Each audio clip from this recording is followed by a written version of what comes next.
Like we all remember. We got it. We all are here because of that. Yeah, please.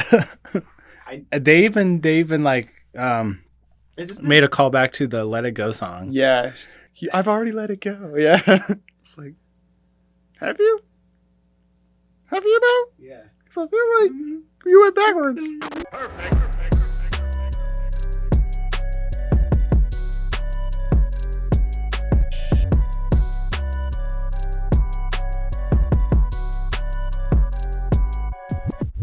All right, welcome to the spoilers for Frozen 2. We are the Samurai Reviews. Yes. With your hosts, we have Brett and Josh. Yep. So, the Frozen 2, as you know, we rated it at 6.5. It was a good movie, just paled in comparison to the first. Had a little not as good soundtrack to it. Not bad. I'll still listen to probably 3 songs on that soundtrack, or like I will listen to in like 5 years from now. If you want to know a little bit more about why we rated it a 6.5, go check out our previous review video, the non-spoiler part of Frozen 2. Yes. Maybe a link somewhere around here, but we'll see.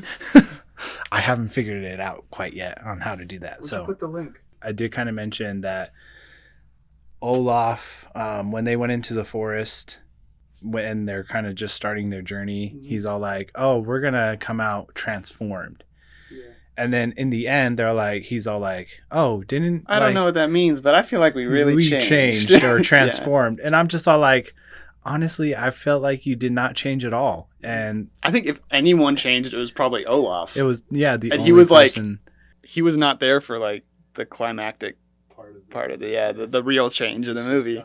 Character development between Anna, Elsa, or even Kristoff was not there. Now, Kristoff's character was, they kind of just did away with him and just had him kind of like have one little thing. He wanted to marry Anna throughout the movie, and he didn't know how to, and that's all he did was just try and like propose to Anna, and he just never could get it right, which is like that's all he did. Like that's just like it wasn't bad. It was just that's all his character was. Which I expect more from Frozen, especially on that front. Yeah, like they're kind of, which sucks because I really did like Kristoff in the first one, and I liked him in this one too. It wasn't anything more than that one thing he needed to do, and they just kind of cut it off in the middle. Like it was just like he's trying to marry her. He has the one really like the funny song was "Lost in the Woods," and it's after he like Anna leaves him. Because he's like setting up this big proposal, and then she leaves, and it's just this like overly dramatic like 90s cover music video, and it's really funny, especially if you've seen a lot of those. I think that was more of like the parents. That was a parent scene where they're like making fun of 90s music videos and how like dramatic they are, and it was really like I really liked that part. That was one of my more favorite parts of the movie. Then he just kind of like doesn't show up until he ex machina's Anna at the end. Yeah. This is the next time you see him. Their characters didn't like change personally. It's more just like their status changed, and I kind of mentioned that in the non-spoiler review. But basically, Anna becomes queen. Elsa's also queen. She moves. And like Kristoff is married, so yeah. Like Sven's still a reindeer, but they're still the same. Yeah, everything's the same. Even the drama, like the two sister drama between Elsa and Anna, are the same in the first one. They're like we have to do stuff together, and then they split up in the end. Yeah, where Elsa's like, all like, I'm gonna do this by myself, and I'm just like, didn't you just learn? And she's like, I won't go off on myself again. By the way, I'm moving out. It was just kind of weird. It's not that big a deal. It was just like I don't know. It's not, yeah. But the thing that I thought was really good, the theme and stuff, was about like they definitely tackled mortality in this movie, and like death of loved ones, and like what is death, and like more important not to focus on the death, but rather the memory of their life. And it's like such an awkward situation. Like it's an awkward theme to talk about with kids. Death, like mortality, like it's scary. And I think that's when Olaf really comes in here a lot, and he's kind of like the mature one, even though he thinks he's immature, and he's like, I'm so young, but he's the one who actually kind of explains it to everyone that, you know, like water has memory is kind of the running theme, and that's kind of it remembers those who have gone before us, and they're still here with us because of that. And it was just like a nice, touching kind of message to have kids learn younger, that kind of acceptance of finality. You get this really powerful song with Elsa when she's on that island that she finally gets to, discovers that she's like the fifth elephant. Elephant. She's the fifth elephant. No, she's the fifth element. Yes. And she's revealed all of her like memories, and like all of just like history and stuff, like her parents' memories or whatever. Yeah. You get that touching scene where she's remembering her parents, especially her mother, who she discovers that is like the queen of the forest people, tribe people. And apparently back in the day that's forbidden to like love another. Yeah, it was a very Romeo and Juliet situation with the parents. With Elsa's Anna's parents. Yeah, they were like the native peoples, and then Arendelle kind of was the colonists. Yep. And it was very much the colonists were like, they could turn on us with their magic. We need to build a dam that stops the flow of the magic. Yes, and then we need to kill these people. Yep. So they don't hurt us. Yeah. Yeah. So, anyway. Yeah, which is I think was also a really good theme to touch on. But that was the one where I felt they got a little shallow with it, and they definitely almost had a really good consequence at the end for their fear, and holding and acting on that fear, and then holding these people or pushing these people away for all this time, building up the overflow of the dam, but it's like metaphoric. Obviously the dam collapses and Arendelle is in trouble, but Elsa just kind of comes in the last second, is like, no. And then she couldn't take care of like a little wave earlier. Yeah. And then she takes care of this giant dam tidal wave. Not like the dam tidal wave from the dam. And it was just kind of like, first of all, that's kind of weird, but it's an animated kids movie, so we're not looking at those kind of things in this. But also it's just kind of like, that was an excellent moment to be like, you built all of this stuff on hatred and fear, and it gets wiped out and you have to rebuild on like love. Like that would have been a cool. Yeah, and work with the natives and have them help you rebuild or something. That would have been an excellent maybe kind of move message. More towards the forest or something. And I thought that's where we was going. And then she comes in the last second, it's like, and I'm like, yeah. Well, it's like, okay, well, I guess. Right. I guess I'm happy it's not destroyed, but it's a really good learning moment that you missed out on, especially because this whole movie has been taking those really kind of touchy subjects.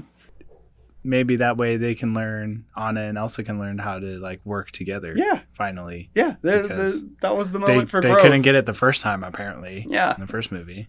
They were like so like not in sync with each other. Like they did the charades thing at the beginning, and oh my God. I was just like, seriously, have you guys not talked to each other? Yeah. They age in this movie. Like they're supposed to be like at least 5 years older. Mm-hmm. Anna looks like totally different. Mm-hmm.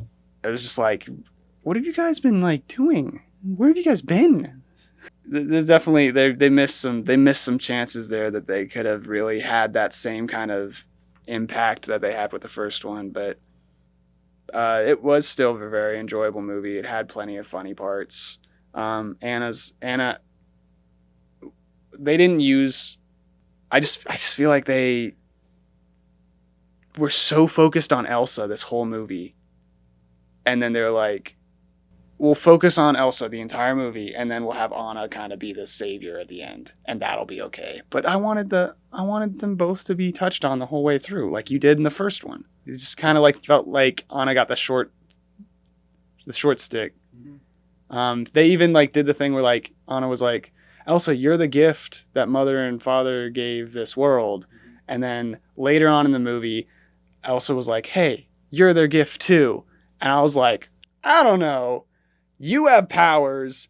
you were able to cross the the crazy sea and like free the memories and find out everything. All she did was run from some rocks.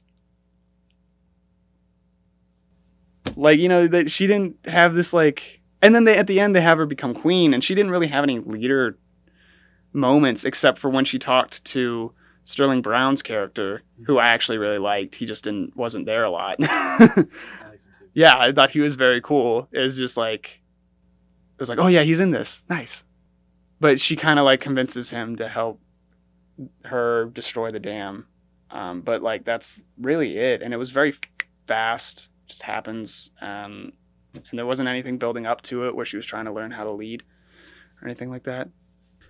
Let's talk about the end credit. I was really hoping to see the wedding of Anna and Kristoff. Nice. Would have been a way better end credit scene rather than Olaf. Well, I'm upset because they kind of screwed over movie theater ushers on that one. We're cleaning the theaters and we see the end credit, which is Olaf summarizing the movie that people just saw. Oh, dude. Like, are you kidding me? Like, it was funny, first of all. It was very funny. Like, because it's Olaf being, like, talking about these dark, like, dead. Like, he's basically describing the movie as a little kid would. Mm-hmm. Because it's just one word sentence sometimes, and he's just all like, Elsa died, and then she came back to life, and then Anna was to destroy the dam, and then Elsa's mom was like, hey, be yourself, and it was super cute. I loved his way of storytelling because you're just like, this is like... Yeah, so, and he does a summary of Frozen 1 in the movie, and I thought that was funny as too. Especially his, that one guy's reaction. Yeah, he's like... He's all like, no, Anna, or something like that. He gets like into it. Sterling Brown, I love Sterling Brown. I think he should be in more stuff. But yeah, they screwed over ushers in the end, because I remember I went in to clean it, and I was like, what the heck, Disney? Yeah. With your end credits. You already have to have like 12 end credits so people stay like 10 minutes after, and then we have to like catch up to the other theaters we have to clean. And now you're going to ruin movies for us? Y'all testing us. Yeah. That's one of the bad things is the end credit. I did not like it. I'd rather have watched the wedding between Anna or Kristoff. Like, I think that would have been just it was kind of like the end of the Homecoming, Spider-Man Homecoming's end credit, where it was like, it's funny, but also screw you. Yeah. Like, I don't, like, it was funny because he was like, what are you waiting around for? And it was like, what do you think?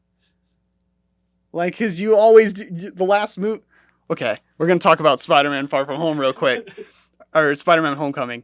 So, the movie before Spider-Man Homecoming was Guardians of the Galaxy 2, and it had 5 end credit scenes. 5, which is ridiculous. Then Spider-Man Homecoming comes out. So naturally, people were like, okay, I'm going to wait around for all the end credit scenes because now Disney is doing like a short film at the end of every movie now. And they sit around. Nothing happens until the very end. And it's Captain America. And he's like, you ever wait around and then it doesn't pay off? And you're like, are you kidding me? You did 5 end credits, the last movie you did, and you're going to make fun of us for sticking around and waiting for a payoff, and then you're going to say, like, it's disappointing, isn't it? Like, are you kidding? Are you kidding me? That is one of the douchiest things Disney has ever done, and I know about the racist stuff. It's better than the racist stuff. Obviously. Take a joke. But that's like the whole point of this movie is it was like, it's cute, funny, but like, why didn't you do this? Yeah. Is the perfect summary of the movie. There you have it. This is the spoiler part of our review for Frozen 2. Hope you guys liked it. If you did, definitely hit that like button. Subscribe to this channel for more movie reviews. And we're going to start doing more video games. Yes. Soon, so be on the lookout for that. Yeah, some Call of Duty probably, but yeah. So we'll be working on that eventually once things slow down. It's the end of a semester, guys. You're gonna have to finals with us. For students. Yeah. Perfect.